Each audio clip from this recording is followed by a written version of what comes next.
सांगली, मिरज आणि कुपवाड शहर महानगरपालिका प्रभाग क्रमांक 14 मध्ये भारतीय जनता पार्टीच्या बालेकिल्ल्यात भारतीय जनता पार्टीच्या उमेदवारांचा जोरदार प्रचार सुरू झाला आहे.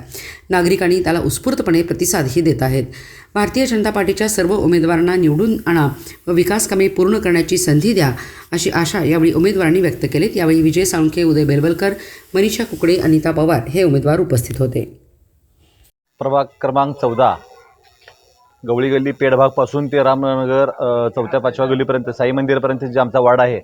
आम्ही आता जे आमची प्रचार फेरी चालू आहे, खूप चांगल्या पद्धतीने आमची प्रचार फेरी चालू आहे. नागरिकांतून खूप चांगल्या पद्धतीने आम्हाला प्रतिसाद मिळत आहे.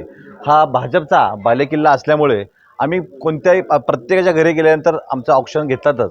आम्हाला खूप चांगल्या पद्धतीनं आम्हाला रिस्पॉन्स देऊन, आम्हाला ओवाळून, आम्हाला पेढे प्रसाद देऊन आम्हाला खूप चांगल्या पद्धतीने ट्रीट करत आहेत.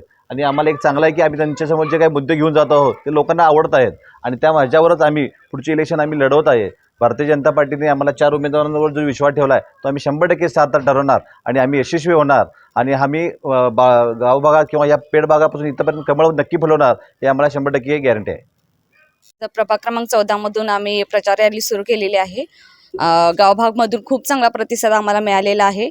महिलांच्या काही समस्या आहेत त्या पण आम्ही पूर्णपणे ऐकून घ्यायला लागलोय आणि आपलं पॅनल नक्की येणार. मी अनिता हनुमंत पवार, प्रभाग क्रमांक 14 मधून आम्हाला उमेदवारी मिळालेली आहे. पक्षानं जे आमच्यावर विश्वास दाखवला आहे त्या विश्वासाचं सोनं आम्ही नक्की करू आणि महिलांच्या ज्या समस्या आहेत त्या आम्ही नक्की सोडवू आणि ह्यावेळेला महापालिकेवर कमळच फुलणार. मधून आम्ही 4 उमेदवार उभे आहोत आणि मागच्या पंचवार्षिकमध्ये आपण कामे केलेलीच आहेत सुधीरदादांच्या आणि महापालिकेच्या माध्यमातून.